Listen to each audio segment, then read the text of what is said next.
Bonjour à la série de webinaires du GPE. Je suis spécialiste pour l'égalité de l'éducation au GPE, au secrétariat du GPE à Washington. Mes collègues sont à mes côtés, l'équipe du webinaire qui vont héberger ce webinaire aujourd'hui. Nous avons également des experts qui sont présents en ligne et à nos côtés également. La série de webinaires a commencé en 2016, fait partie du KICS, de l'initiative KICS qui existe pour répondre aux demandes des pays pour d'autres échanges de connaissances, de bonnes pratiques et autres pour informer les processus et les pratiques. Cela donne également aux praticiens la possibilité de contact dans ces échanges entre les partenaires et les pays pour renforcer les objectifs nationaux et internationaux du GPE. Avant que de commencer, je me suis présentée, Jane Davis du GPE. Nous avons quelques questions d'attendance. Si vous avez des difficultés pour vous raccorder, envoyez-nous un courrier à webinar@gpe. Nous aurons également des questions-réponses après ces exposés. N'hésitez surtout pas à nous envoyer vos questions par courrier électronique, par également le chat ou encore par courrier électronique webinar@gpe.org. Nous allons essayer de répondre à autant de questions que possible pendant cette séance. Dites-nous vos noms, vos organisations et à qui vous adressez votre question. Les sessions sont également enregistrées. Nous vous enverrons donc un enregistrement, tout ce qui est associé au webinaire ainsi que le lien. Et alors que nous sommes au 25 avril, aujourd'hui, c'est également une journée internationale. Nous venons de célébrer la journée de la santé. Ce mois-ci, le sujet d'aujourd'hui est extrêmement important. Le titre de la séance est « Maximiser le capital humain en alignant les investissements dans la santé et l'éducation ». Et le GPE, je vous rappelle qu'aujourd'hui est la journée internationale du paludisme. Et nous souhaitons une éducation pour tous les enfants en bonne santé, tout particulièrement pour les filles, et de meilleurs résultats de santé, d'éducation pour elles-mêmes et pour leur famille. Dans une enquête que nous avons entreprise dans le plan de l'éducation démontre que l'on voit les avantages de la santé à l'école. 52 sur 57 pays partenaires, y compris, ont des activités de santé dans le secteur de l'éducation et de leur plan pour l'éducation. 22 pays également reçoivent des subventions du GPE pour différentes activités, par exemple l'assainissement, l'alimentation scolaire et autres. Et donc, le secrétariat plutôt du GPE est ravi d'accueillir deux partenaires de l'éducation de l'USAID, du Bureau Afrique, et vous les connaissez sans doute d'ores et déjà.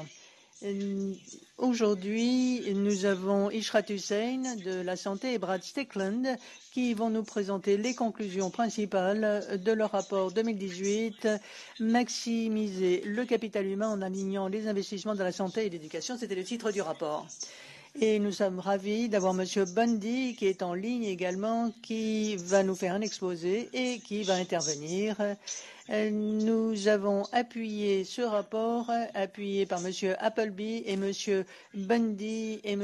Drake ont été les conseillers supérieurs. Le rapport tire des enseignements de la série pour la Banque mondiale de CP3 ainsi que la publication conjointe avec la Banque mondiale du GPE, je vous la montre ici, si vous l'avez déjà pas encore vue, pour optimiser les résultats de l'éducation et donc l'éducation, la santé et les investissements pour une meilleure participation dans l'apprentissage. Ces deux publications soulignent bien la coordination nécessaire entre la santé et l'éducation pour améliorer la qualité de l'éducation.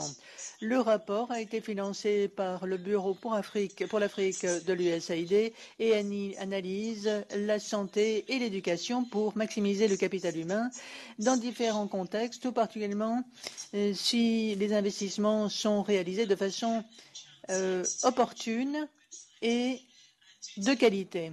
Si vous voulez bien voir notre blog, à la page sur Internet qui vous donnera davantage d'informations en la matière. Nos intervenants vont vous présenter les grandes conclusions du rapport, vont vous dire comment l'investissement dans le capital humain et la santé et l'éducation sont un encouragement à la stabilité et l'autosuffisance des pays. Et ils nous parleront des interventions pour la santé qui appuient l'équité et l'inclusion dans l'éducation. Les deux sont très importants pour le capital humain. Ils nous parleront également des implications opérationnelles des conclusions et de leur programme. Nous allons également voir les étapes suivantes pour des avantages supérieurs dans le développement des capacités humaines. Pour vous donner une autre introduction pour nos intervenants, je vais commencer par Ishrat Hussein. Ishrat Hussein est conseiller supérieur à l'USAID, au bureau pour l'Afrique. Elle est économiste et à l'heure actuelle, elle est spécialiste de la planification familiale. Elle est responsable des systèmes de santé, le portefeuille, financement de la santé et les programmes de santé génétique. Avant de rentrer à l'USAID, elle était à la Banque mondiale pendant 25 ans, à des postes supérieurs techniques chargés des portefeuilles de santé et de la population de plusieurs milliards de dollars. Elle a également été chargée des opérations pour l'Afrique et au Bangladesh, tout autant et en Asie. Elle est également active pour différents services et organisations caritatives. Ravi de vous accueillir, Ishrat. Et ensuite, j'aimerais vous présenter le docteur Strickland, qui est conseiller supérieur pour l'éducation à l'USAID au bureau pour l'Afrique. Brad, vous le connaissez, est un spécialiste de l'éducation internationale avec des connaissances dans les programmes d'éducation et de santé, le changement, le développement, la santé et le développement et le secteur privé. Il a lancé sa carrière à la USAID pour l'association donc pour les sciences et le bureau Afrique, point focal pour les programmes transsectoriels, y compris la prévention du VIH et l'atténuation. Il continue son travail sur les programmes dans les ONG, les agences multilatérales à Washington, y compris donc auprès de nos services, au GPE, et appuyer les programmes d'éducation dans divers pays, y compris l'Afghanistan, l'Éthiopie, Haïti, le Libéria, le Malawi, et Namibie, le Niger, le Sénégal, l'Afrique du Sud, l'Ouganda et la Zambie. Donc, nous sommes ravis qu'il ait eu la possibilité d'être à nos côtés aujourd'hui. Merci, Brad. Et enfin, nous aimerions accueillir en ligne de Londres le professeur Don Bundy, qui est un spécialiste sur la santé et l'éducation. Il a été l'éditeur du document de la série Santé pour la Banque mondiale et ainsi il a également participé à notre propre publication. Il est spécialiste de la santé des enfants, du développement dans l'adolescence et fondateur du Partenariat pour le développement des enfants, qui est une ONG et une OSC pour l'éducation et la santé dans les pays. Il est rentré à l'école de médecine tropicale de Londres, professeur d'épidémiologie et de développement. Il a été conseiller supérieur pour les maladies orphelines et infectieuses et à la Fondation Gates et spécialiste principal de la santé, nutrition et population pour la région Afrique pour la Banque mondiale. Je suis ravi de vous accueillir, professeur Bundy, pour ce troisième webinaire. Et si nous sommes prêts, je vous passe la parole, Ishrat. Vous allez commencer ces exposés. Je suis ravi. Eh bien, nous passons la parole à Brad. Je vais à l'écran. Merci, Jane, mille fois. À l'écran, vous voyez la diapositive des titres qui nous donne le titre du rapport « Maximiser le capital humain en alignant les investissements dans la santé et l'éducation ». Et diapositive suivante, si vous voulez bien. Pour vous donner la synthèse de cet exposé que nous allons vous présenter, nous allons parler des origines du document, de ce rapport. Nous allons voir les données et les comptes, les conclusions et les messages principaux, les répercussions opérationnelles et ensuite nous en parlerons plus largement. Diapositive suivante. Quant à l'origine du rapport, ce rapport du mois de mai, juin, juillet de l'an dernier a été la conception d'Ishrat elle-même. La division éducation du bureau Afrique et le département santé ont confondé une activité pour se pencher sur des éléments probants pour valoriser les résultats de la santé et de l'éducation. Et pendant l'été et le printemps, ce rapport a été parachevé par le projet de gouvernance financière. Ishrat en était à l'origine pour que cela porte sur l'indice du capital humain de la Banque mondiale et la publication du DCP3, c'est-à-dire le volume sur la santé des adolescents et des enfants dont Jane vous a montré une copie et le GPE y a contribué.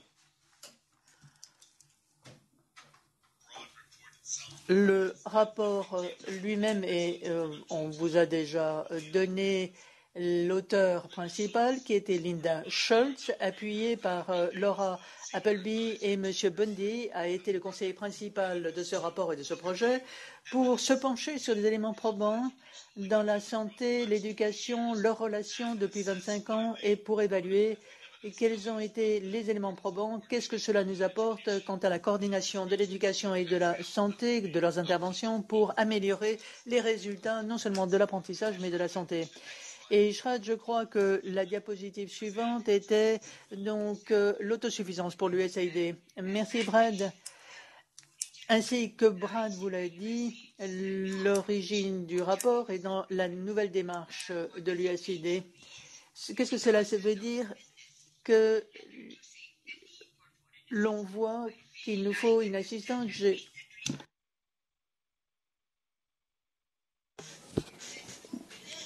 Les deux piliers sont centralisés et vous le voyez à l'écran. Nous avons donc bien sûr notre engagement et la capacité. C'est le choix et le comportement, ensuite les capacités et les réalisations, et faire en sorte que les pays avancent, car la plupart des pays ont pour objectif les programmes de développement. Les caractéristiques des capacités, on l'a dit, vous le voyez sur la diapositive, c'est la capacité de travailler donc dans les synergies. Et ainsi que vous le voyez, c'est le cœur même de ce rapport que l'on vous présente aujourd'hui. Diapositive suivante. Parallèlement, ainsi qu'on en a parlé à l'USAID, l'autosuffisance et l'engagement, c'est une question. La Banque mondiale, lors de ses réunions annuelles, a annoncé le rapport, enfin plutôt l'indice de capital humain. Et c'est important car c'est là le moteur de la productivité qui sous-tend toutes les réalisations. Même aujourd'hui, de nos jours, intelligence artificielle et robots, cela reste vrai. Mais l'investissement dans le capital humain, le développement, tout particulièrement dans les pays en développement et dans les pays à revenus intermédiaires, la Banque mondiale a décidé de lancer l'indice de capital humain pour démontrer aux pays leur situation. Pour mesurer le capital humain et cela nous explique les conditions, bien sûr, selon les conditions du pays, la situation du pays, et pour souligner comment les améliorations de la santé et de l'éducation à l'heure actuelle amènent la productivité de travailleurs suivants, la génération suivante, ce qui est très important. Ainsi que vous le voyez sur la carte, la plupart en Afrique ont des résultats relativement médiocres en la matière. Et la surprise, à mes yeux, et pour tout un chacun, c'est ce que vous voyez tout en bas. Vous avez le Nigeria et le Libéria. Vous voyez donc les investissements en capital humain sont absolument nécessaires dans les pays en développement.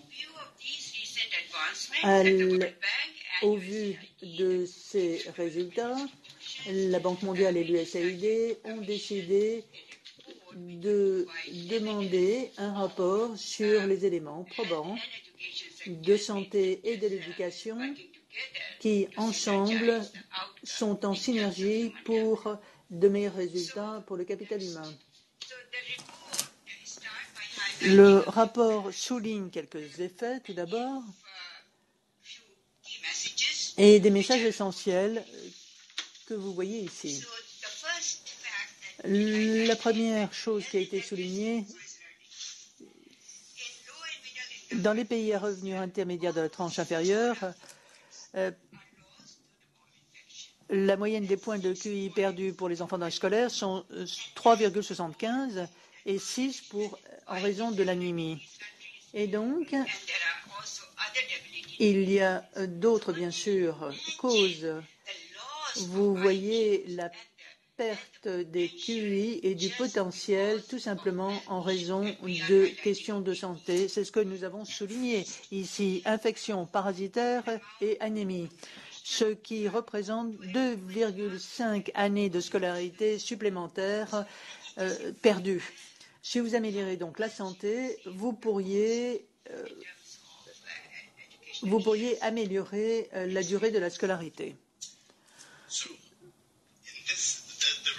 Et donc le rapport voit les économies tirées du travail par les écoles ou du fait que les écoles seraient des plateformes pour assurer des interventions simples de santé. Et je crois que le GPE, dans son rapport, a bien souligné que le secteur de la santé ne demande pas à l'éducation de tout faire, mais uniquement pour qu'il ouvre la porte des écoles pour permettre une coordination des activités de santé à l'école. Il y a quelques activités que les professeurs peuvent proposer qui sont très rentables. Il y a toujours davantage d'écoles que de dispensaires et davantage d'enseignants que de travailleurs de la santé. Et vous voyez sur cette diapositive l'un des éléments principaux, le traitement vermifuge dans les écoles et l'absentéisme qui vient.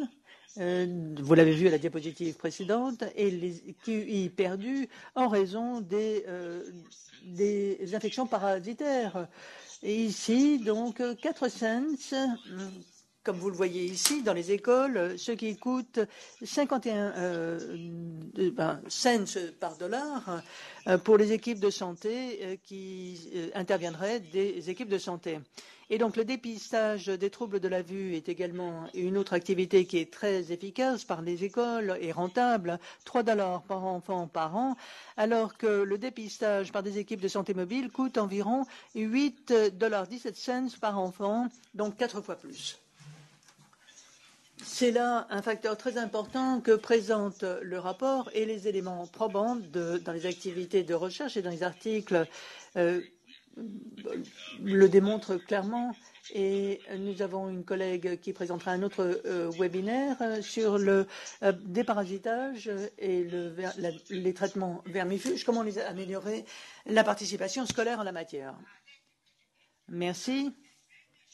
Et comme Brad l'a dit, la santé en milieu scolaire a une portée et un impact élevé.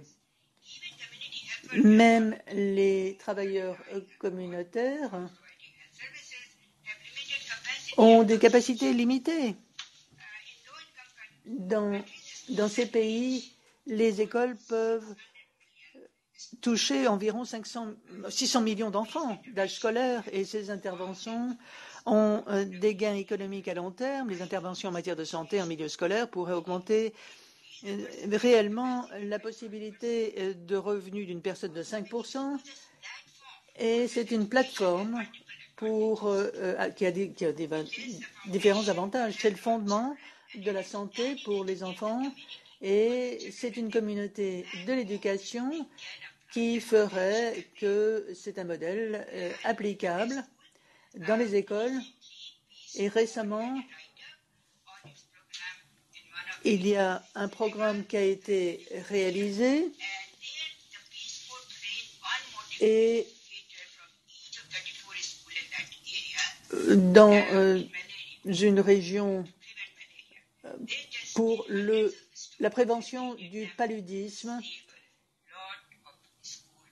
Et ainsi, on a pu sauver de nombreux enfants. C'est là le programme que l'on se proposerait de faire progresser. Voici les éléments.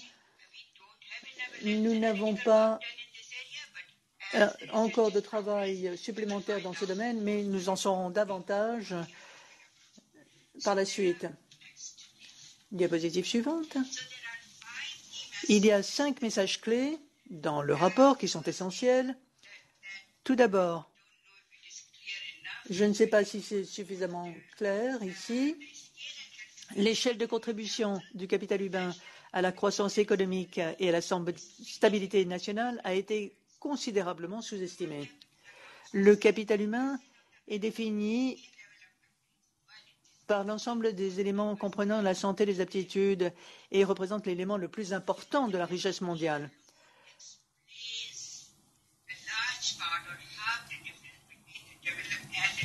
C'est là la différence entre les pays industrialisés et en développement. C'est un potentiel qu'il faut développer. Et à mon sens, c'est un potentiel énorme car c'est véritablement ce que l'être humain comprend de mieux, la santé et l'éducation. Le message suivant est que le développement efficace du capital humain demande un investissement synergétique de la santé et de l'éducation tout au long de la vie. C'est donc la santé et l'éducation qui doivent jouer un rôle très important et donc la nutrition, bien entendu, est tout aussi importante. Des analyses récentes sur le développement de l'enfant et de l'adolescent ont conclu qu'il faudrait 8000 jours à un être humain pour se développer pleinement jusqu'à l'âge adulte ou jusqu'à 21 ans et pour devenir un membre actif du marché du travail. Autre message. Il y a des échecs, des défaillances critiques dans ce domaine.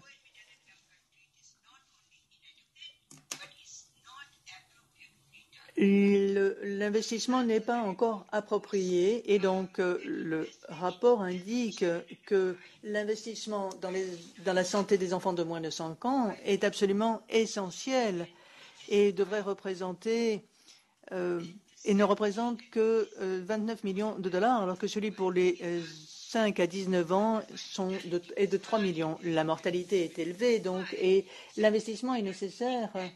Et alors que la mortalité va baisser, il nous faut davantage d'investissement dans la santé par le biais de l'éducation.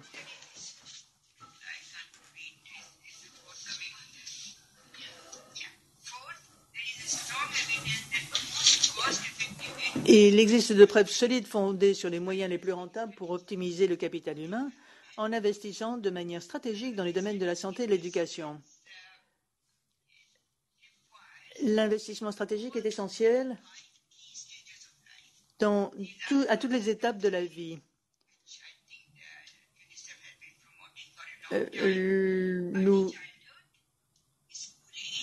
Il nous faut voir donc dans toutes les phases de la vie, de la préconception jusqu'aux 1000 premiers jours de la vie, petite enfance, âge scolaire, adolescence et transition vers le marché du travail, ce qui est essentiel, car sans ces investissements, les générations futures ne rempliront pas les obligations du XXIe siècle et de son travail.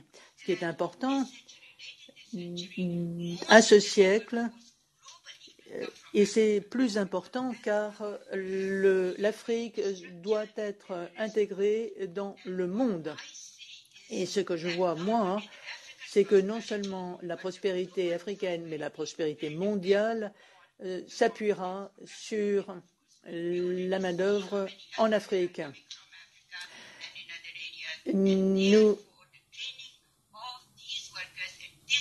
Il nous faut aujourd'hui définir l'avenir ainsi. Cinquièmement, il y a certaines actions essentielles qui sont soulignées par le rapport, qui doivent être prises dans les 8000 premiers jours de la vie pour optimiser le développement du capital humain. Ça, ce sont des investissements larges dans l'éducation, c'est-à-dire passant par la luminisation pour contrôler les maladies communicables, les maladies non communicables. Et il y a donc énormément à faire à l'heure actuelle d'une manière extrêmement économique si nous nous organisons de cette manière et si nous avons la volonté de le faire. Cette diapositive considère les implications opérationnelles du rapport. Il y a bien sûr certaines implications pour les missions de l'USAID en Afrique, aussi pour les ministères de l'Éducation, les partenaires de l'éducation et de la santé, et aussi avec la Banque mondiale, le GPE en Afrique. Cette notion d'investissement dans le capital humain en tant que moteur de la croissance, c'est quelque chose qui est très important pour pouvoir créer un capital humain et avoir une force de travail. Il suffit de savoir comment pouvoir ventiler tout ceci, mais l'indice de capital humain nous dit très clairement et définit très clairement ces termes. Il est très clair que l'éducation, une coordination en termes de santé et d'éducation serait un élément très important pour pouvoir développer les compétences, les capacités des jeunes et de la force de travail. Deuxièmement, les implications. Le rapport cible aussi ce dont on a parlé plus tôt, c'est-à-dire que les écoles puissent ouvrir la porte au secteur de la santé donc, on ne demande pas nécessairement aux écoles ou aux enseignants d'avoir toutes ces activités, mais tout simplement d'ouvrir les portes au secteur de la santé pour qu'ils puissent apporter leur personnel, amener leur personnel dans les écoles, au sein des écoles. Il s'agit, quand on parle de ce nouveau cadre, quand on parle de ce cadre de santé scolaire, il s'agit d'avoir les ressources locales qui soient mobilisées pour soutenir l'éducation plutôt que de penser à l'assistance apportée par les bailleurs de fonds ou l'assistance de la Banque mondiale apportée au secteur de la santé. Il s'agit tout simplement d'avoir des opportunités d'investissement pour une santé scolaire au sein des écoles. Une autre implication opérationnelle examine le même point. D'autres aspects, donc la coordination entre la santé et l'éducation. On ne demande pas d'intégrer, on ne demande pas aux enseignants de faire des activités de santé, mais d'avoir une coordination entre les deux et d'avoir des investissements de telle sorte qu'on maximise les résultats de l'éducation pour le secteur de l'éducation et ainsi que les résultats de santé. En dernier lieu, le rapport décrit la manière dont les écoles peuvent fournir une plateforme d'intervention en matière de santé pour renforcer les investissements et quel serait le cadre, quelles sont les ressources qu'on pourrait mobiliser pour former les enseignants, les administrateurs dans le secteur de l'éducation pour laisser entrer le secteur de la santé dans le milieu scolaire. Ça, c'est une implication opérationnelle énorme qui exige très peu de ressources. Alors, je pense que les meilleures pratiques, qu'est-ce qui est possible, qu'est-ce qui n'est pas possible? Pour moi, il y a un certain avantage. L'avantage, c'est que vous pouvez développer différents modèles d'activité à partir des meilleures pratiques. Et ça, c'est ce que je pense que nous devrions faire pour pouvoir progresser avec une approche coordonnée pour le développement des capacités humaines. Et ce que j'aimerais faire, c'est souligner le mot coordination. Une grosse partie de la confusion vient de ce mot intégration. Je pense qu'on ne parle pas de la même chose ou du même budget, des mêmes personnes. On ne parle pas de former. Non, c'est une question de coordination. En Ouganda, notre mission en Ouganda, et j'espère qu'il y a quelqu'un de l'Ouganda qui est en ligne, ils ont ouvert la voie où ils ont travaillé, les deux secteurs ont travaillé ensemble et j'applaudis ce qu'ils ont fait. Ils ont fait la stratégie du pays cible, la fille de 14 ans. Donc, cette fille de 14 ans, pour se développer complètement et participer à la société, contribuer, ça, c'est ce qui définit la conception de ce programme qui est mené en Ouganda. Et c'est une pensée très innovante. Et j'espère que quelqu'un sera là pour nous expliquer ça un petit peu plus. Le deuxième exemple, c'est l'exemple habituel. C'est le programme PEPFAR qui se trouve au devant sur le terrain et ce que l'on montre, c'est la nature très exhaustive du programme.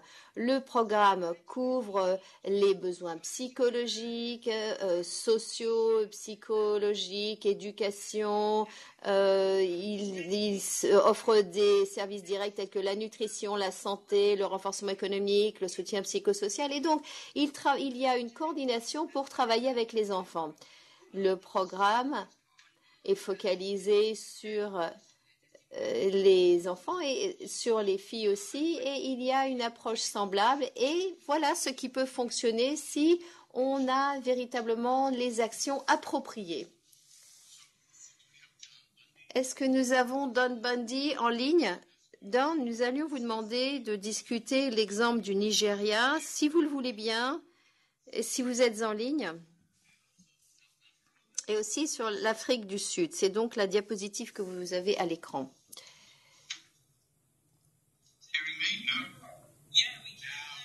Est-ce que vous pouvez m'entendre? Oui. Bienvenue, Don. Très bien. Merci, Jane.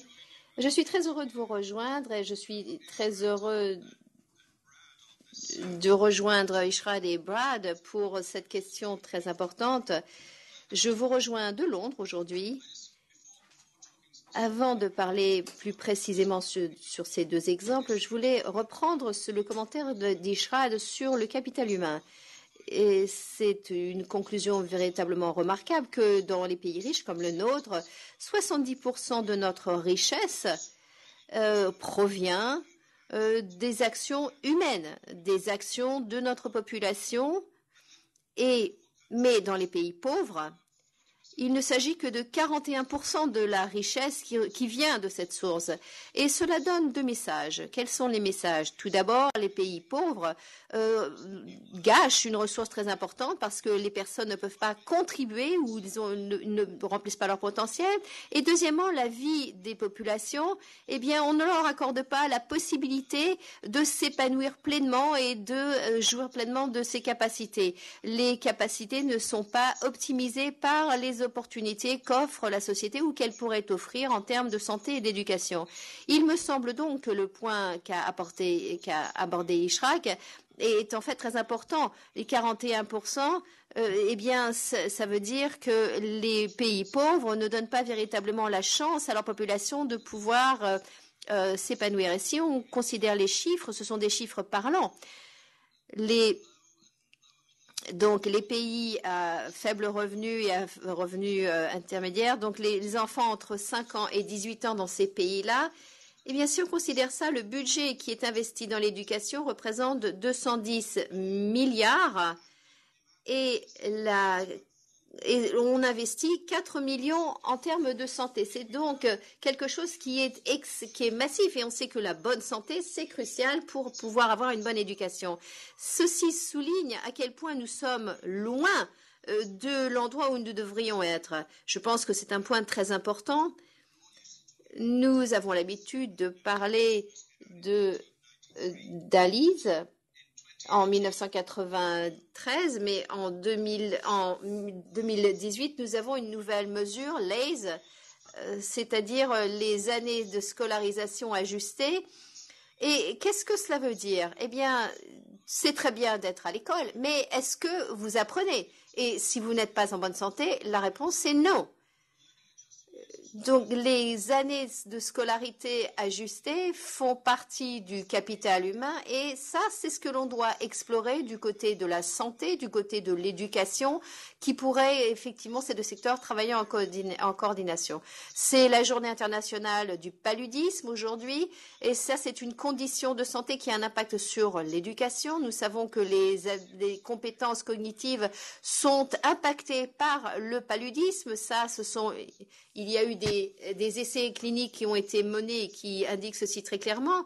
Il y a aussi, ça a un impact sur l'absentéisme dans les zones où il y a énormément de paludisme. Mais que faire pour les enfants scolarisés? Eh bien, pour l'instant, on ne fait rien. Les enfants ne sont pas la focalisation des programmes antipaludiques. Donc, il faut repenser à ça ensemble, que ce soit dans le secteur de l'éducation ou dans le secteur de la santé. On doit penser à la manière dont les écoles répondent au paludisme. Et pensons à ça aujourd'hui, jour international du paludisme. Donc, mon introduction. Maintenant, si je passe à ces deux exemples régionaux, ce sont deux exemples de pays qui ont véritablement, qui se sont attaqués à ce genre de questions et qui ont lié les risques de santé à l'éducation. Ça, ce sont des exemples qui ont été choisis parce que ce sont des exemples à grande échelle, qui sont très larges dans leur portée et, chose encore plus importante, c'est parce qu'ils sont soutenus par un financement intérieur. Deux exemples clairs où les pays peuvent mener à bien ces programmes seuls. Bien sûr, il doit y avoir un apport sur le chemin, mais je veux être clair, nous parlons de programmes qui sont des programmes réels au Nigeria et en Afrique du Sud. Donc, alors, le Nigeria, nous allons commencer par là. Ça, c'est supposé être un investissement, mais ça, c'est très intéressant parce que c'est le côté de protection sociale du Nigeria qui investit dans l'alimentation scolaire. Il y a 14 ans, j'ai fait partie de ça et on a fait la tentative de faire un programme d'alimentation scolaire, mais ça a échoué parce que il y avait une mauvaise gestion des finances et ça a échoué très rapidement. Mais il y avait des petites poches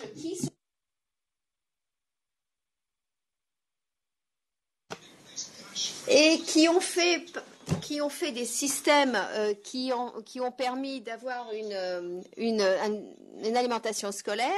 On a réformé le programme scolaire à l'époque et on voulait utiliser maintenant ce programme de Ocean State et mettre ça à échelle au niveau du pays. 4 ans plus tard, ils sont passés de 1,2 million d'enfants à, d'après ce que je comprends maintenant, 9,3 millions d'enfants qui sont alimentés. Et ça veut dire que c'est 9,3 millions d'enfants qui sont nourris tous les jours pendant l'année. Ça, c'est un chiffre extraordinaire.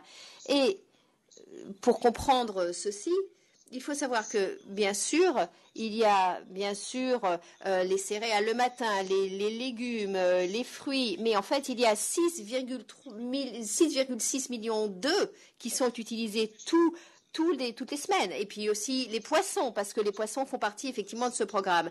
75 tonnes de poissons toutes les semaines. C'est donc énorme. Les chiffres sont très vastes et comme on le dit, cela alimente 9,3 millions d'enfants, mais cela aussi emploie 98 000 personnes, des femmes qui en fait avaient très peu d'opportunités de gagner leur vie et qui sont employés à plein temps dans ce système. On pourra en parler un petit peu plus après dans les détails. Mais ça, c'est donc un système qui est mis en place et qui est bien avancé au Nigeria.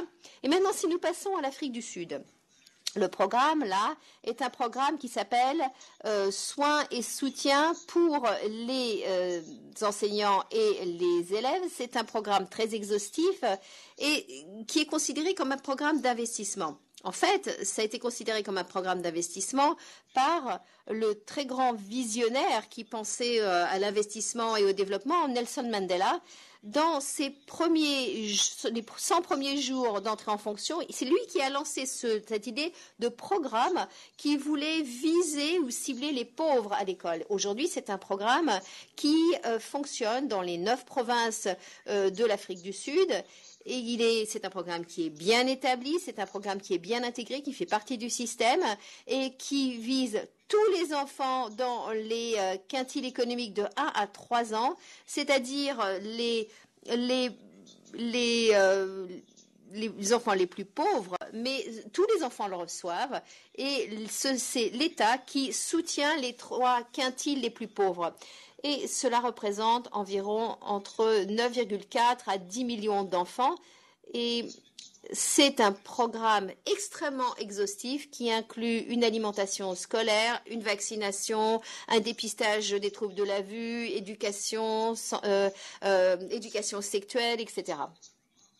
C'est un programme qui est absolument remarquable et comme le programme au Nigeria, qui a aussi énormément, qui a mis l'accent sur le genre, et c'est là où il y a bien sûr le plus d'impact sur l'éducation des filles. Donc voilà donc 2 exemples de ce qui peut être fait par les pays eux-mêmes. Ce sont 2 très bons exemples parce que ça nous permet de parler à d'autres pays et de leur montrer ce qui peut être fait, ce qui a déjà été fait. Voilà. C'est le message principal que je voulais communiquer et que je voulais partager avec le groupe. Et je pense que voilà, c'est ce que vous m'avez demandé de faire. Exactement.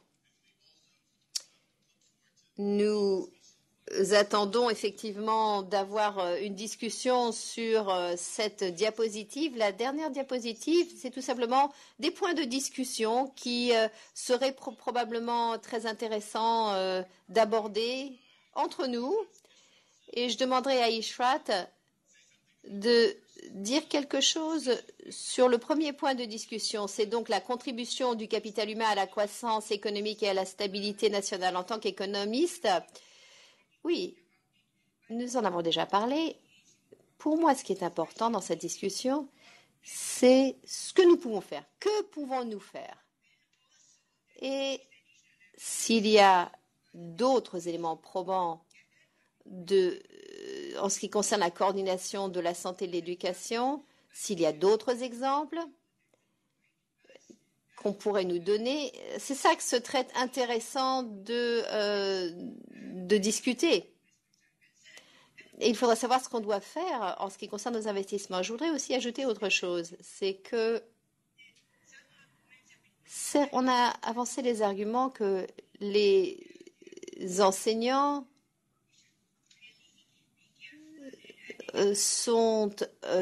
ont une très grande charge de travail, donc on devrait faire attention de ne pas trop les surcharger non plus. Mais moi, ce que je pense, c'est que ce qui est perdu justement, ce qui est en fait tout perdu, fait que les enseignants ne peuvent pas véritablement faire leur travail. Donc je voudrais parler du premier point et du fait que nous avons déjà parlé des contributions du capital humain, mais je voudrais savoir si ici, si on en parle, qu'est-ce que l'on va faire à l'avenir?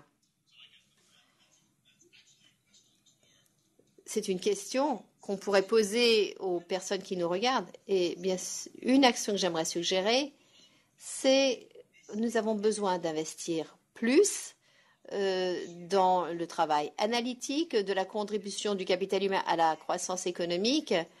On a vu les chiffres, 70% dans les pays riches, 41% dans les pays pauvres. Il faudrait savoir ce que l'on peut faire justement pour remédier à ces chiffres extrêmement différents. Merci, Ishrat et Don.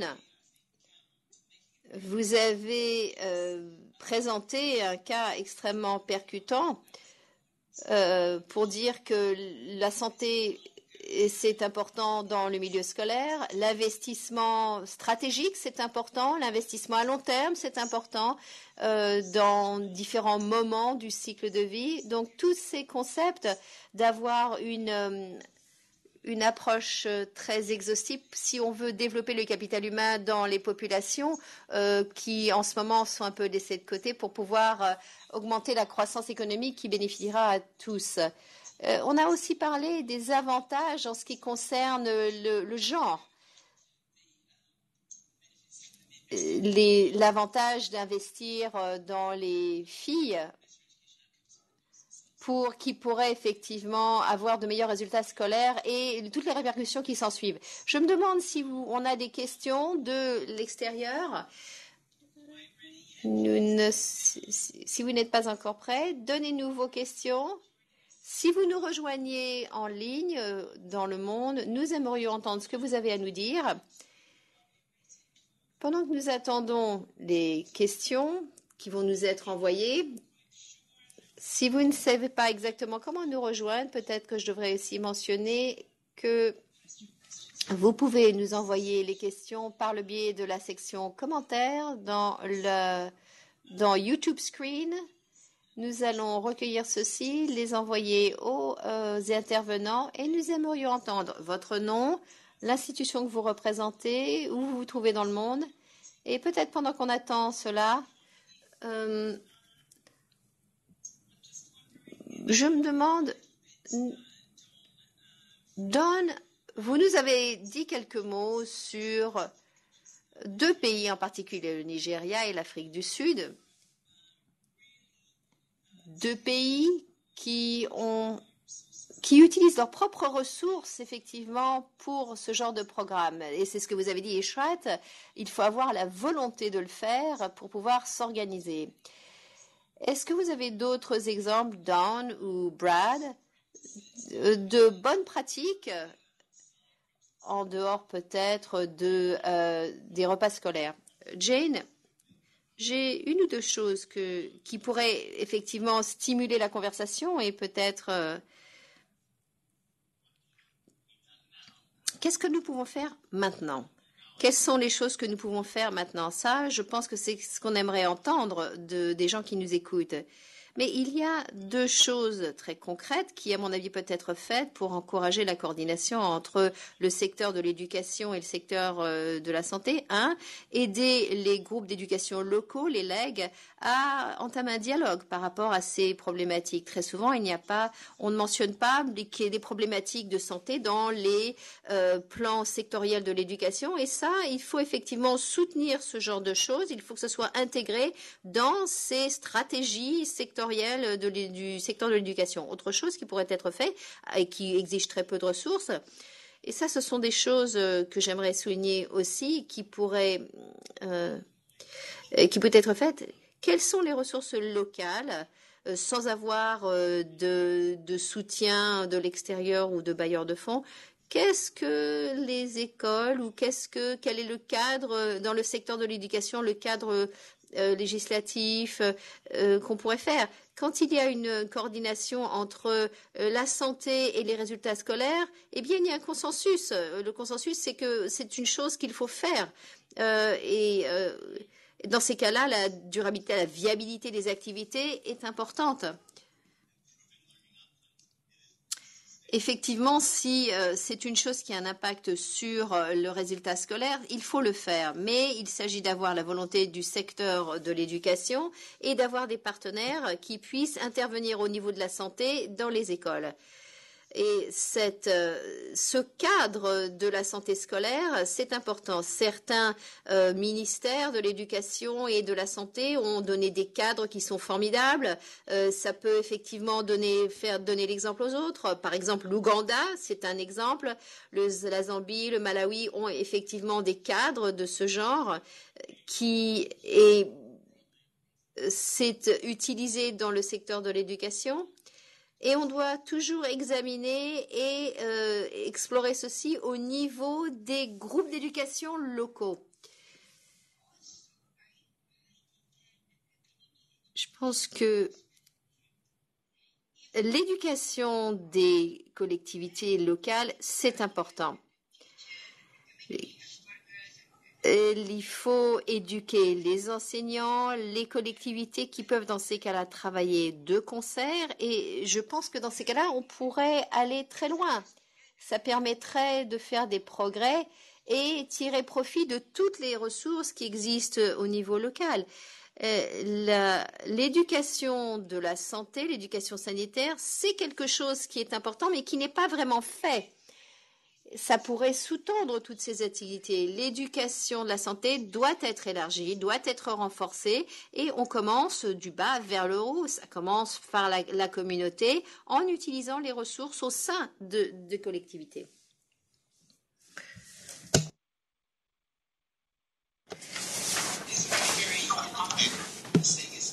Oui. Nous pouvons faire certaines choses pour stimuler ce dialogue, effectivement, et il y a aussi une démarche de questionnement. Qu'est-ce qui fonctionne? Qu'est-ce qui ne fonctionne pas? Qu'est-ce que l'on pourrait faire plus d'on? Est-ce que vous voulez intervenir? Oui. Je pense que j'étais en train de parler, mais je n'avais pas allumé mon micro. Je pense que c'est quelque chose qui arrive très très souvent, malheureusement.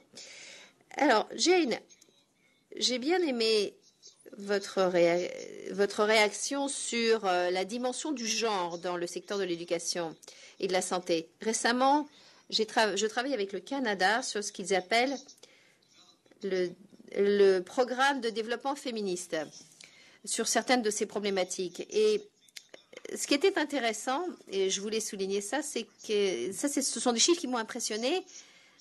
C'était un travail qui avait été fait par la Fondation Malala avec la Banque mondiale. Et la question posée était très simple.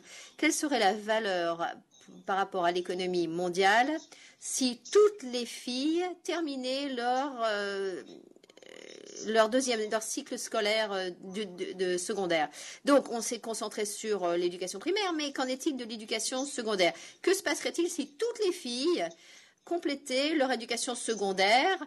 Et quelle serait la valeur ajoutée en termes de capital humain qui serait créée justement par ceci? Et le chiffre, c'est 30 milliards de dollars, 30 trillions de dollars. Alors, il se peut très bien que ce soit uniquement 3 trillions de dollars ou 30 milliards de dollars. Mais tout ça, ce sont des chiffres vraiment exorbitants. Et ça, ce n'est pas quelque chose à négliger. C'est donc une question énorme. Il y a un retour sur l'avertissement qui serait énorme. Ça vaut donc le coup de faire ceci. À part le fait des droits, bien sûr, c'est quelque chose qu'il faut faire, tout simplement parce qu'il y a un énorme retour sur investissement pour la société mondiale. Et je voulais donc tout simplement vous faire part de ce chiffre. Merci. Comme vous l'avez dit, nous avons des questions effectivement de droits humains, mais il s'agit aussi tout simplement d'économie. De ressources économiques, de croissance économique. Et nous voulons utiliser nos ressources qui sont assez limitées de manière très stratégique pour qu'il y ait un maximum d'impact. Et ça, c'est quelque chose qui ressort très bien de cette présentation. C'est une manière très intelligente d'utiliser les ressources. Là, j'ai reçu une question de Moussa Diouf du Sénégal. Et je ne sais pas à qui s'adresse la question. Peut-être que je vais tout simplement la poser. À votre avis, comment pourriez-vous développer le capital humain, en particulier dans les écoles, en utilisant le cadre scolaire? Et deuxièmement, est-ce que le rapport couvre la situation au Sénégal? Donc la première question sur l'école. Je pense que vous pourrez en parler, Brad. Le rapport ne cible pas particulièrement le Sénégal, mais il y a eu une expérience qui a fait le corps de la paix, qui n'a pas été intégré dans le rapport parce qu'il est venu après, en termes du développement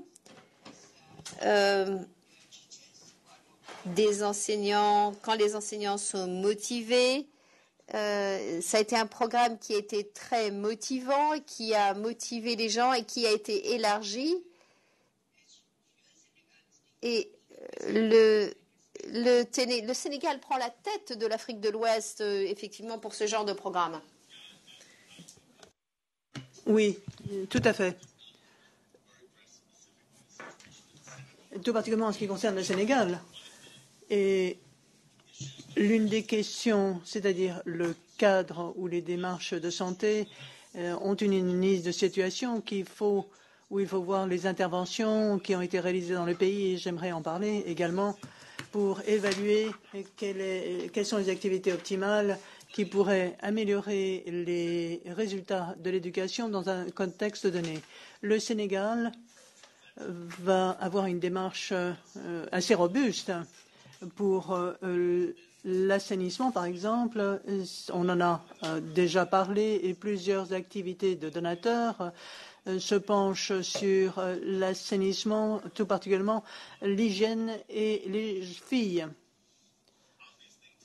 Ce qui me semble évident pour l'amélioration du capital humain dans le cadre des écoles, c'est l'impact sur les résultats de l'éducation. Pour les enfants scolaires sont améliorés et donc les investissements réalisés, s'il n'y a pas de meilleurs résultats à ce moment-là, ces investissements ne sont pas réalisés à bon escient et il faudrait une participation active dans l'économie et donc ceci n'est pas maximisé, ce qui est une déperdition. Et ceci conjugué, c'est là la définition du capital humain dans l'indice de la Banque mondiale, conjugué à la portée des connaissances, des capacités, des aptitudes et des capacités des jeunes. Et je crois qu'il est vrai que les résultats de l'apprentissage à l'école sont valorisés par les activités de santé à l'école. Vous soulignez le cas du Sénégal. Je suis ravi de me joindre à vous. Je reviendrai sur ce qu'a dit je passe la parole à ma collègue, Yeleni, qui a participé à l'enquête au secrétariat pour voir ce que les pays, dans quoi les pays investissent dans les pays du GPE. Et vous avez d'ailleurs examiné le Sénégal et le plan de l'éducation du Sénégal se penche sur la question. Oui, pour la politique de l'éducation, on a lancé la nutrition et également des programmes contre les violences sexistes. Vous en avez parlé d'ailleurs. Il s'agit d'une démarche multisectorielle. Ce n'est pas uniquement la santé matérielle, physique, mais toutes les autres questions de santé qui doivent être abordées. C'est effectivement très intéressant de voir cette démarche exhaustive adoptée et novatrice également. Je crois que sera couvert cette question. Une autre question qui vient d'arriver.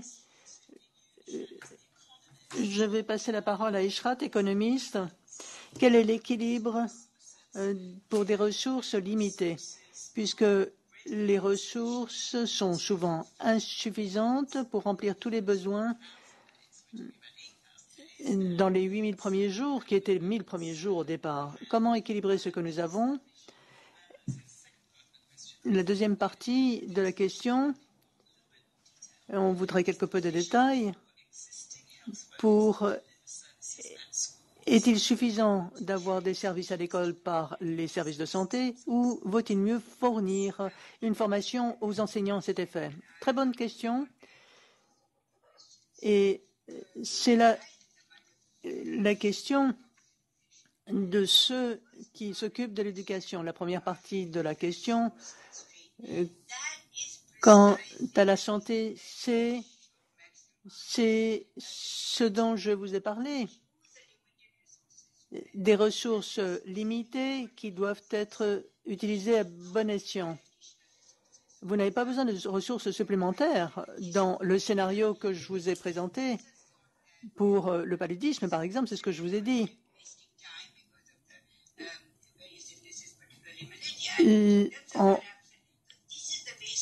C'est les bases de la ressource. Les enfants perdent leur temps parce qu'ils sont malades et donc il faut savoir comment avoir un environnement propice pour empêcher le paludisme. Ça, c'est quelque chose qui pourrait améliorer la santé à la fois des enseignants et des élèves. Et ça, c'est quelque chose qu'on pourrait faire en transversal. Donc, ce que je dirais, c'est que choisir des ressources qui existent bien, et ça veut dire qu'on peut améliorer l'absentéisme et les résultats scolaires en utilisant un ordre de priorité. Par exemple, si en fait le paludisme c'est quelque chose que l'on trouve et qui se trouve dans une région, dans ces cas-là, il faut lutter contre le paludisme. C'est quelque chose qui exige d'avoir des informations pour pouvoir prendre des actions, pour pouvoir empêcher effectivement cette maladie. Voilà, donc ça, à mon avis, je pense que cela répond à votre question. Avec les ressources que nous avons, c'est ce que l'on peut faire. Et ça, c'est en fait le but de ce rapport. Comment maximiser les investissements dans la santé, dans l'éducation pour obtenir de meilleurs résultats. Ça, c'est quelque chose qu'on peut faire si on considère le cadre scolaire. La deuxième chose, c'est de ne pas faire des services par les enseignants, mais c'est juste de savoir qu'ils contribuent à la santé et qu'il peut y avoir des programmes de prévention. On parle de programmes de prévention. Bien sûr, une personne qui est malade doit se rendre au centre de santé. Ce ne sont pas les professeurs ou les enseignants qui vont faire ce genre de choses. Ils doivent faire ce dont ils ont besoin. Mais à part ça, il est important de savoir qu'est-ce que l'on peut faire avec un coût moindre. Et il ne s'agit pas de donner des services, mais de prévenir. Est-ce que je peux intervenir? Oui, voulez-vous développer le sujet? Oui, c'était une excellente réponse d'Ishraf. J'aimerais revenir aux incidences quant à la façon dont la question a été posée, c'est-à-dire les 1000 jours et ensuite les 7000 autres jours. J'ai été le responsable du DCP3, volume 8, qui s'est penché sur la question. Nous n'avons pas décidé de souligner la question, mais nous avons vu qu'une fois l'analyse commencée, que tout ce que l'on a dit quant aux 1000 premiers jours, c'est une vérité. Tout à fait, c'est important. Faire en sorte que le bon départ soit assuré dans la vie est absolument nécessaire. Mais, de plus, l'on ne peut s'arrêter à 1000 jours. Et nous avons décidé des 7000 autres jours, c'est-à-dire à un âge particulier. Donc, cette période est absolument importante pour l'investissement. L'une raison de cet investissement, c'est que vous voulez obtenir et assurer les résultats des premiers 1000 jours de ces résultats. C'est tout simplement, non seulement que les enfants à 2 ans sont en bonne santé, ça ne suffit plus. Ainsi que je l'ai dit, lorsque je m'adresse à des groupes qui s'intéressent à la question, qui ne sont pas des techniciens, et me regardent comme si je disais quelque chose d'absolument manifeste. Si vous êtes parent, vous ne pensez pas, d'accord, l'enfant à 2 ans, ça suffit. Non. Ainsi, manifestement, il nous faut continuer ces investissements pour le développement, et ce sont des périodes absolument essentiel dans la période de 7000 jours, par exemple la puberté, par exemple le moment où le cerveau se remodèle à l'adolescence. Il nous faut investir à ces moments-là pour savoir que la santé est assurée. Il est important que l'on comprenne que tout ce que nous avons dit sur les 1000 premiers jours est vrai. Personne ne dit quoi que ce soit à l'encontre de ces 1000 premiers jours, mais il nous faut revoir notre manière de penser parce que nous méconnaissons et nous enlevons des opportunités si nous ne continuons pas nos interventions qui se poursuivent sur 7000 jours. Ce qui est important, c'est que dans le DCP3, lorsqu'on s'est penché sur le financement de ces 8000 jours, je l'ai dit au départ, 4 milliards seulement sont accordés entre 5 ans et 20 ans d'âge. Et pendant ces 15 ans, nous avons 4 milliards, mais avant 5 ans, 30 milliards sont accordés. Ce qui veut dire que dans les premières 5 années, c'est 30 milliards, et ensuite, sur 15 ans, 4 milliards. Quel est le changement qu'il nous faut opérer? Il nous faut multiplier par 2 le montant pour la deuxième phase. Ce n'est pas de faire en sorte que les 7000 jours soient au même niveau de dépenses que les 1000 premiers jours. Ce que nous faisons, tout simplement, ce n'est pas suffisant. et que tout économiste qui se pencherait sur la question d'investissement 210 milliards de l'éducation pour les enfants au-delà de 5 ans, mais seulement 4 milliards pour leur santé, il est manifeste pour tout un chacun qu'il nous faut revoir la chose, car l'opportunité d'effet de levier de ces 4 milliards est bien entendu manifeste. Il nous faut davantage d'engagement de la communauté de la santé pour réfléchir à ces enfants, à la petite enfance, à l'adolescence, et ça, c'est le plus important. Merci. Don, effectivement, nous ne disons pas d'investir moins dans l'éducation, mais qu'il nous faut investir davantage dans la santé. Oui, tout à fait. Ce que je voulais rajouter à ce que Don a dit, c'est que nous avons, les pays en fait, nous avons certaines modalités, mais ces investissements, bien sûr, ont porté leurs fruits. Mais maintenant, la mortalité est en train d'être réduite. Il faut maintenant voir quels sont les programmes pour les adolescents dans les différents pays. Je pense qu'il est extrêmement important de parler des avantages dont Don a parlé. Nous avons vu les conséquences de ce genre de manque d'investissement. Et ce sont des effets dévastateurs sur les économies des différents pays. Si en fait on a des programmes de santé et d'éducation, eh bien il y aurait beaucoup moins d'effets négatifs. Nous avons des exemples d'exemples qui nous montrent que le manque d'investissement dans ce groupe d'âge a des effets très délétères. Il faut... Et ça n'engendre pas des coûts élevés. Il faut tout simplement faire beaucoup plus attention aux programmes d'éducation de la santé scolaire. Si je me souviens bien, vous et Madame Albright, le directrice générale du GPE, ont signé un article dans le Lancet où les ODD, c'est-à-dire l'investissement pour les enfants de moins de 5 ans, était l'objectif, mais les ODD, aujourd'hui plutôt, et les précédents étaient les MDG, étaient multisectoriels et demandent une action de coordination entre secteurs pour réaliser les résultats. Est-ce que je m'abuse ou... Non, non, tout à fait.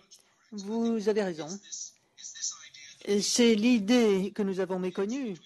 Les enfants de 5 à 21 ans, c'est-à-dire les jeunes de 5 à 21 ans, c'est là le message véritable que nous transmettons. Et je dois dire, je ne dis pas qu'il faut moins accorder l'éducation, pas du tout. Non, non, je voulais simplement souligner que ce n'était pas ce que vous disiez. Mais c'est également facile de faire une erreur pour penser qu'il nous faut investir dans tout. Ce n'est pas là le message. Ce n'est pas que nous devions investir dans tout. Il nous faut continuer nos investissements dans les premiers 1000 jours, comme nous le faisons jusqu'à maintenant, et ensuite il va falloir aller à la hausse. Il nous faut également revoir l'investissement des 7000 autres jours suivants. Et le coût ne doit pas être exorbitant. Et c'est ce que je voulais souligner. Nous avons d'excellents exemples pour les pays qui sont en mesure d'appuyer ces programmes par eux-mêmes. C'est l'absence de ces mêmes programmes qui doit être reconnue. Nous ne faisons pas suffisamment. J'ai bien entendu Ishrat, alors pour les programmes de santé de l'adolescent, mais dans les pays pauvres, ils sont asthéniques et ils n'existent quasiment pas. Il nous faut changer cette situation. Tout à fait. Quelques autres questions nous sont arrivées. 5 questions que je vais poser. Charles. Bonjour. Merci d'être intervenu. Merci au GPE, la Banque mondiale, d'avoir organisé ce webinaire. Je viens du Nigeria et c'est une mission d'éducation. Est-ce que les éducateurs en zone rurale ont des difficultés pour l'éducation de qualité? Est-ce que ce n'est pas leur imposer trop que d'avoir de nouvelles activités de santé dans les écoles? Comment cela serait possible alors que la rémunération est mauvaise, manque de ressources, et tout particulièrement au Nigeria. Comment faire? Donc, Ishrat, c'est une question qui vous est posée. Ça, c'est une très bonne question. Encore une fois, on la pose tout le temps. Et je pense que dans le séminaire précédent, on avait effectivement posé la même chose.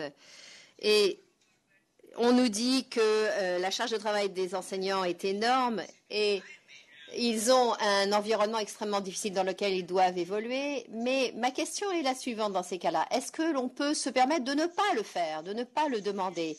C'est une nécessité absolue de par le fait que les enseignants ainsi que les étudiants souffrent de maladies qui sont des maladies tout à fait qu'on peut empêcher et qui rendraient leur vie beaucoup plus facile. Et donc, le paludisme, c'est une chose qu'on peut prévenir, c'est une maladie qu'on peut prévenir.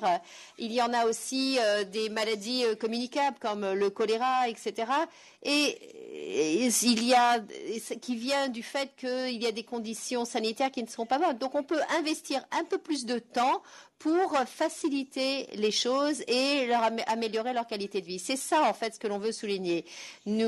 Il y a des problématiques très réelles, mais je pense que l'une des choses qui est très importante, c'est que les choses qui sont peut-être une charge de travail supplémentaire, mais ils sont nécessaires. Rappelons-nous, Jane, qu'en prologue, nous avons parlé de ce volume qui a été publié l'an dernier par le GPE et le rapport de l'USAID, tout autant.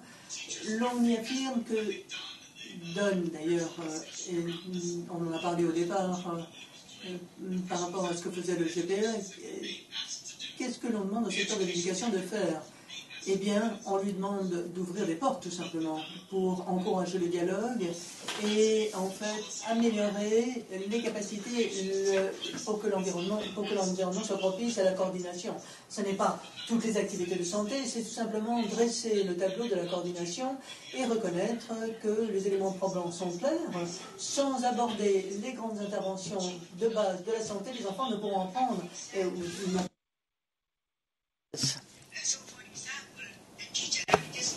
Donc, par exemple, une situation ici. Si les enseignants invitent les assistantes sociales ou les assistantes internes à parler dans les écoles pour savoir ce qu'ils peuvent faire pour pouvoir empêcher différentes maladies, s'ils parlent de points sanitaires, donc tout simplement les points fondamentaux, eh bien ces connaissances fondamentales, si elles sont acquises, ce n'est pas une charge de travail vraiment très supplémentaire pour les enseignants. Ils ouvrent tout simplement leurs portes et ça c'est quelque chose qui aiderait et qui améliorerait la communauté. Je pense aussi que les assistantes sanitaires de la communauté, dans ces cas-là, elles auraient d'autres informations et ça leur permettrait de voir le genre d'amélioration au point de vue sanitaire. Ça, c'est quelque chose qui ne serait pas, qui ne coûterait pas en termes de financement, mais qui serait très, très utile. Pour en venir au rapport, il y a une question, comment en obtenir une copie? Est-ce que ce rapport est en ligne? Oui, tout à fait, il est en ligne. Vous pouvez le consulter. Et après le webinaire, nous l'aurons en ligne ici même au GPE. Et nous aurons les diapositives en anglais et en français qui seront également disponibles. Et il est disponible tout autant sur le site de l'USAID pour le projet de financement de la santé et de l'éducation. Nous allons le diffuser dans le bureau Afrique de l'USAID pour les chargés des programmes. Nous serons ravis de vous les envoyer également, mais nous le mettrons à disposition à ce webinaire. Nous allons nous assurer de vous communiquer le lien. Il y a également des ressources qui sont disponibles auprès de la banque. Depuis très longtemps, bien sûr, ils ont réalisé l'importance du capital humain et du manque d'investissement. Alors maintenant que la banque a maintenant cet indice sur le capital humain et le projet que le projet a reçu 15 milliards de fonds, je pense qu'il serait aussi utile d'utiliser ce rapport mais aussi de voir quelles sont les ressources qui vont être disponibles auprès de la banque et de s'en servir et de pouvoir les promouvoir. Et maintenant, parfaitement, pour passer à la question, plutôt commentaire suivant, qui saisit bien ce que vous venez de dire, Noureddin nous pose la question, c'est pour retourner en quelque sorte l'attention sur nos personnes, donc la coordination, grande question entre le secteur, le gouvernement, mais également pour nous-mêmes. Donc la coordination intersectorielle est importante au niveau des missions pour modèle. Donc nous, organisation, comment allons-nous travailler de façon plus efficace en coordination avec nos collègues? Je crois que c'est effectivement une responsabilisation mutuelle. Il nous faut nous retourner sur nous-mêmes. Et c'est là le message qu'il nous faut communiquer. À cet égard, je dois féliciter Misraf qui a facilité le lien entre le Bureau Afrique, l'éducation et la santé, et nous souhaitons renforcer cette passerelle au sein de l'USAID. Donc vous êtes en train effectivement de réentrer dans ce secteur, mais c'est une très bonne question cependant. Penchons-nous sur nos propres pratiques. Quand il y a des problèmes, effectivement, avec les bailleurs de fonds, il faut le dire. Mais pour reconnaître ce que font leurs missions, je vais donner l'exemple de la mission de l'Ouganda. Depuis des années, ils ont travaillé ensemble, santé et éducation, et nous essayons de donner ceci en exemple pour les autres missions, pour que cet exemple soit suivi. Mais il est certain qu'un gros problème, ce sont ces silos qui ne se parlent pas, qui sont rigides au sein des missions. La coordination, il faut qu'il y ait beaucoup de motivation pour travailler ensemble parce que ça exige certains efforts et nous espérons que la conversation que nous avons à l'heure actuelle pourra donner des idées, pourra piquer l'intérêt des différentes parties et nous avons besoin d'avoir un travail analytique plus poussé pour pouvoir montrer l'impact de la coordination. Il me semble qu'on doit voir ce que l'on peut ressortir de cette coordination. Bien sûr, va y avoir des efforts supplémentaires, mais qu'est-ce que ça va donner? Si ça donne quelque chose de mieux, dans ces cas-là, oui. Au niveau de l'école, plus on va montrer l'impact de ces efforts coordonnés, plus on va être à même de promouvoir ce genre de choses pour de meilleurs résultats. Une autre question? Est-ce que je peux intervenir? J'ai deux autres questions. Oui, allez-y. Oui, bien sûr.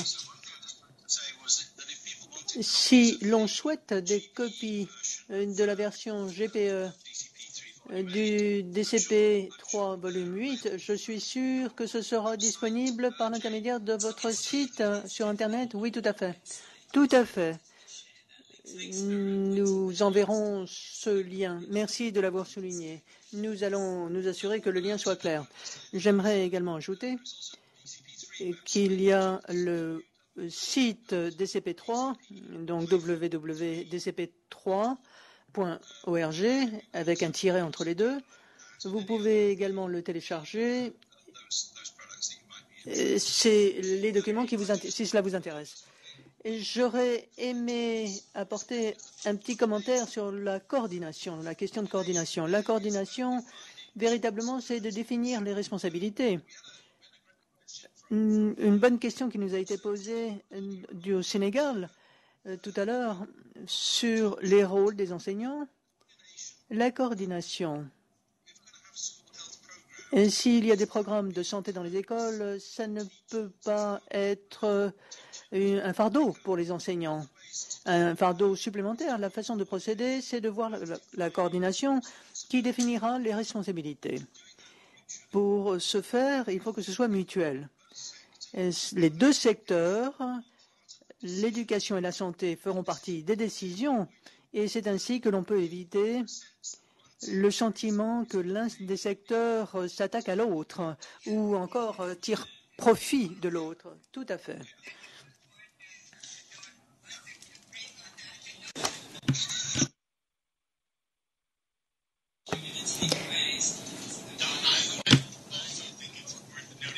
Il faudrait noter, quand vous parlez de la définition des responsabilités, combien il est important, je le dirais, que le cadre de santé politique, des discussions politiques, l'on parle bien de la définition des responsabilités, très souvent au niveau les plus simples, c'est-à-dire qu'il y a une filière administrative de ce dont on est convenu.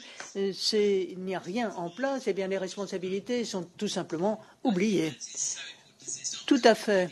C'est la coordination, c'est de faire quelque chose, pas seulement d'en parler, et d'avoir un cadre. Ainsi qu'Eshrat l'a dit, nous avons ouvert la porte à ces discussions. C'est le ministère des Finances, n'est-ce pas? Non.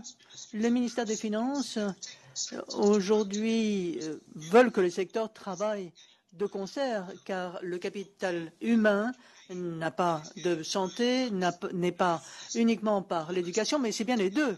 Et à moins que les deux soient conjugués, cela ne se fera pas. Ce que nous avons aujourd'hui, c'est un manque d'appariement. C'est là le changement. C'est-à-dire que les ministères des Finances voudraient que les secteurs travaillent de concert. Non seulement ça, mais il y a eu différentes réunions avec les ministères des Finances dans lesquelles j'ai entendu parler de plus d'efficience, plus de synergie pour que les ministères puissent travailler ensemble. Mais ça, c'est quelque chose qui ne se produit pas souvent. Et quand ça se produit, on a les exemples que j'ai donnés, mais ça, c'est quelque chose qui ne se produit pas du point de vue à grande échelle. Et ça, je pense que Don a raison, c'est une question. Il faut parler au ministère des Finances parce que ça, effectivement, le ministère des Finances pourrait être un vecteur de coordination. Tout à fait. Deux autres questions? Je vais les conjuguer. Julio Santos. Quelles sont les incidences possibles quant au choix des cursus, tout particulièrement dans les domaines démunis ou dans les régions démunies? Et la question suivante, l'image du service de la santé qui tire parti des personnels de l'éducation. Est-ce que nous avons des recherches sur les perceptions? Les perceptions, c'est intéressant, n'est-ce pas? Donc, les perceptions des éducateurs qui pourraient devenir éventuellement des plateformes de prestation des services de santé par les personnels de l'éducation. Qu'est-ce qu'ils ressentent? Le point de vue de l'intérieur. Je ne sais pas si nous avons une réponse parce qu'on a beaucoup parlé des analyses. Voudriez-vous répondre à cette question? C'est-à-dire, comment les éducateurs ressentent ou se voient par rapport aux interventions de la santé? Je ne sais pas. Je ne crois pas que nous ayons des éléments en la matière. Ce serait peut-être un domaine sur lequel il faudrait se pencher. Ce serait très important pour établir un cadre de travail conjugué entre l'éducation et la santé. Bien sûr, il y aurait ressentiment de la part des éducateurs. Alors, pour les choix des cursus, très souvent, ce que je pense, c'est à la création d'un coin santé, éducation, par exemple à la bibliothèque scolaire, où les élèves pourront se rendre pour des consultations. C'est-à-dire le cadre qui identifie des activités très simples, éducation, santé, par exemple dans le cadre de santé dont on a parlé tout à l'heure pour l'UNESCO, et d'autres qui peut-être participent au webinaire. Ces activités, dirais-je, qui ferait que les choix de cursus, c'est là l'importance du dialogue entre les deux secteurs avec les groupes locaux de l'éducation dans le ministère, c'est-à-dire où l'on tiendrait un dialogue santé-éducation. Il n'est pas toujours facile de définir les rôles et responsabilités pour les enseignants. La question de Janelle aussi, c'est la perception. Perception dans un secteur où les modalités sont... Je pense que ce serait utile effectivement d'examiner cette problématique de cette perspective, effectivement. Et l'analyse de situation pour étudier ces facteurs dans un cadre national, dans un contexte national, mais régional également, cela fait partie très importante de ce nouveau cadre pour les écoles primaires, c'est-à-dire la santé, l'éducation avec de nouvelles ressources. Dans certains cas, l'apprentissage sera très important, alors que par ailleurs, ce n'est pas toujours le plus important. La prévalence du VIH serait plus importante ou pas? C'est une question de savoir que pouvons-nous faire. Que pouvons-nous faire? Oui, la santé, bien sûr, on reconnaît que c'est un problème, mais parfois les gens ne savent pas quoi faire. Et c'est pour ça qu'on a besoin effectivement d'un cadre politique. Puis-je intervenir sur cette question? C'est une excellente question, la question des perceptions. Et c'est un intérêt particulier que vous portez, je le sais, à ce domaine, car c'est une excellente question. Bien entendu, la réponse est tributaire de l'expérience du secteur de l'éducation. Prenons l'exemple de l'Afrique du Sud. Si l'on parle du programme, le programme l'appui des parents aux éducateurs, et l'on comprend, grâce à ce nom, que c'est le ministère de l'Éducation qui s'en occupe. C'est un programme du secteur de l'éducation, et c'est un programme, certes, de l'éducation qui traite de la santé, et pas toujours la prestation par l'éducation. C'est très important. Bien sûr, c'est pour les filles et d'autres groupes. Mais si l'on posait la question au CCFT aujourd'hui, en Afrique du Sud, on aurait un point de vue très clair de la question parce que c'est ce dont on parle. Mais si l'on parle des différents segments où il n'y a pas de programme dans un pays, quelles sont les attentes normales? C'est une crainte normale, une appréhension normale de ceux de l'éducation qu'il va falloir faire le travail de la santé. Et c'est donc les entraves qui doivent être éliminées, et c'est pourquoi il est très important que les partenaires s'asseyent autour d'une table et discutent de ces mêmes questions. Oui, tout à fait. Merci. Une dernière question. Qui nous vient? Désolé.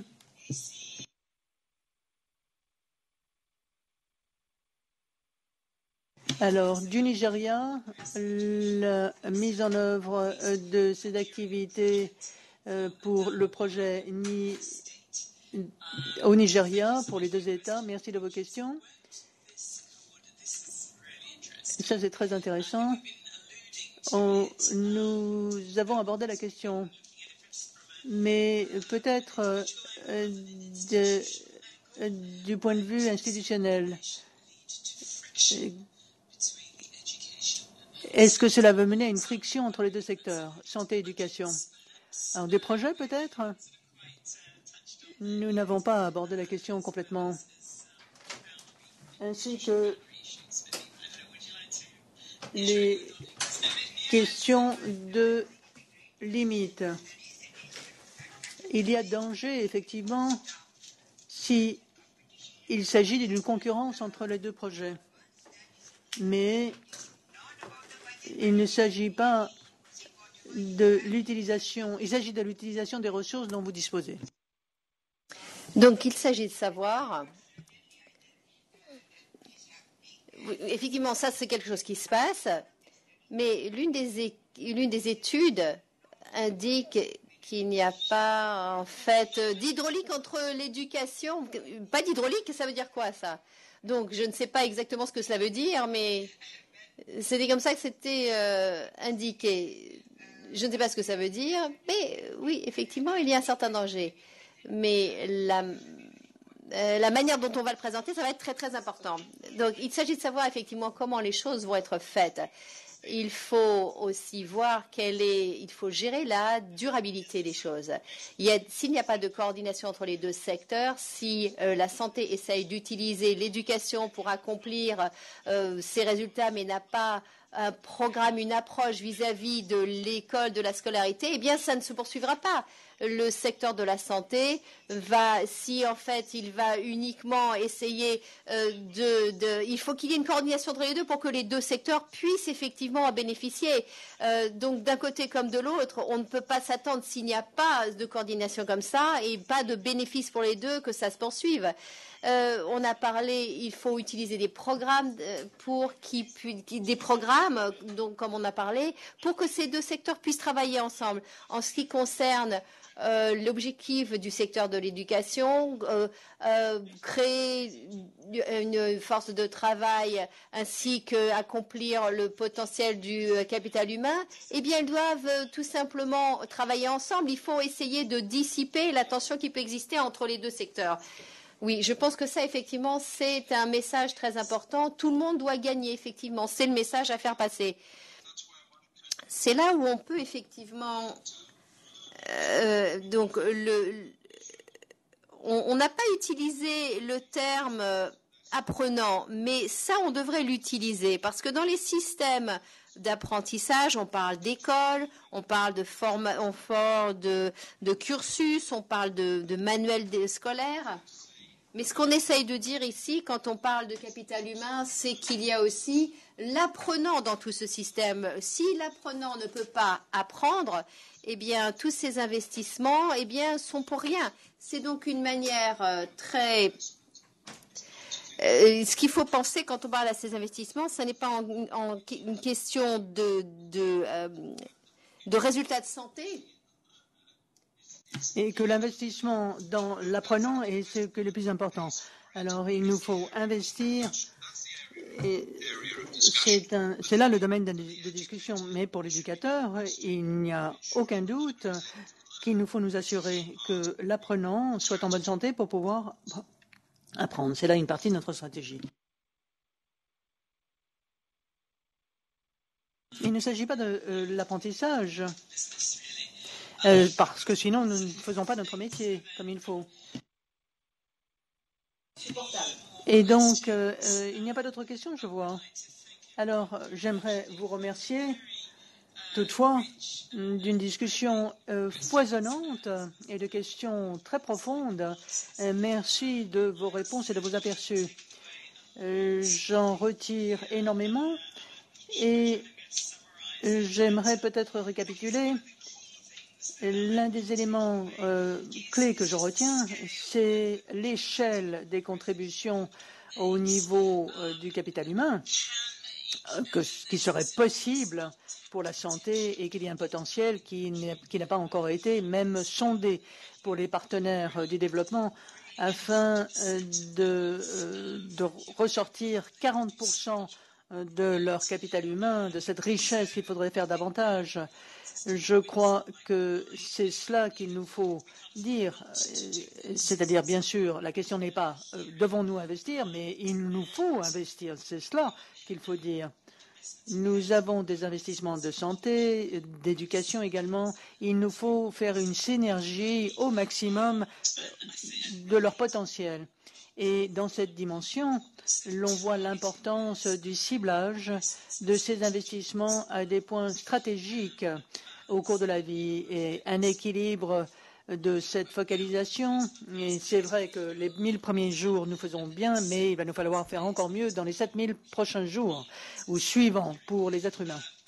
C'est bien ce que j'ai compris. L'on parle de la coordination, on a insisté sur la coordination, mais la coordination en soi, dans un cadre politique qui définit, il faudra définir les rôles et responsabilités, qui fera quoi?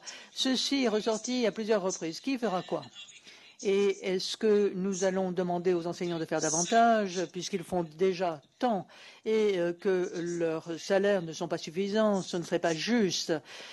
Et donc, est-ce que ce serait de taxer davantage encore leurs capacités? Il nous faut définir des rôles et responsabilités. C'est de là dont il s'agit. L'école sera une plateforme. Vous l'avez dit à plusieurs reprises, Brad. Est-ce que ce n'est pas les enseignants qui feront tout, mais d'inviter le système de santé à l'école et qu'il y ait des incitations à cet égard, c'est-à-dire que ce soit rentable pour la santé. Et ce sera plus économique que de procéder ainsi. Et nous avons également parlé le cadre, nous avons parlé du potentiel d'un ministère des Finances qui serait le protagoniste principal pour faire avancer le programme. Je n'aurais su terminer sans mentionner l'impact pour l'égalité entre les garçons et les filles, les hommes et les femmes, que de ce type d'investissement. Ainsi que vous l'avez dit à plusieurs reprises, ce n'est pas encore à l'avantage des filles comme apprenantes pour avoir le droit à l'éducation, mais également des effets plus lointains au niveau des générations. Souhaitez-vous apporter un dernier mot? C'est simplement pour vous dire merci, Jane. Nous remercions le GPE de nous avoir invités à ce webinaire. Nous avons eu la possibilité de parler de ce rapport. Nous sommes ravis de parler du rapport de l'USAID, département Afrique, éducation et santé. Merci à toute l'équipe et merci à ceux qui nous ont écoutés dans le monde entier. Nous vous souhaitons toute réussite dans vos travaux à l'avenir de coordination de ces deux secteurs et au-delà. S'il y a de bonnes pratiques à relever, nous aimerions que vous nous les communiquiez. Merci, Don. Merci à tous.